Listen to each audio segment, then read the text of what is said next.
12 kilometre হাঁটার পর কিছুটা বসে রেস্ট নেওয়ার পর ফের হাঁটতে শুরু করেছি। সঙ্গে অবশ্যই জল, লাঠি থাকবে, কারণ পাহাড়ের ওপর হাঁটতে হাঁটতে জল, লাঠি অবশ্যই দরকার। যেখানে আমি মন্দিরের কাছে পৌঁছেছিলাম তখন বৃষ্টি শুরু করে দুটি হচ্ছিল, আর ছিল প্রচণ্ড ঠান্ডা। বৃষ্টির জন্য রেনকোট অবশ্যই দরকার।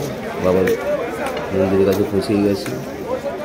যখন পৌঁছেছি তখন বিকেল 3:20, ভোর 5:30টায় শুরু করেছিলাম হাঁটতে। পৌঁছে যখন পৌঁছালাম তখন 3:20 বাজে। সেদিনকে এতটা ভিড় ছিল না, তাই পৌঁছে সঙ্গে সঙ্গে বাবার দর্শনের জন্য লাইনে দাঁড়িয়েছিলাম, কিন্তু সেভাবে দর্শন হয়নি। তাই পরের দিন সকালে ফের দর্শনের জন্য লাইন দিয়েছিলাম। সকালে অবশ্য না, ভোরের দিকে, ভোর 5টার দিকে লাইনে দাঁড়িয়েছিলাম। 5টার পর লাইন এগিয়ে যায়, আমাদের দর্শন করতে করতে টাইম লেগে যায় ঘন্টার উপর। মন্দিরের আশেপাশে অনেক ক্যাম্প আছে। আমি অবশ্যই ভিএনএতে ছিলাম, তাই সরকারি ট্রেন ছিল ওপরে, টাইম বেসরকারি ট্রেন অনেক আছে।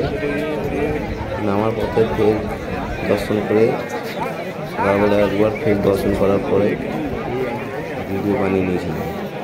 সেটা ভিড় ছিল না।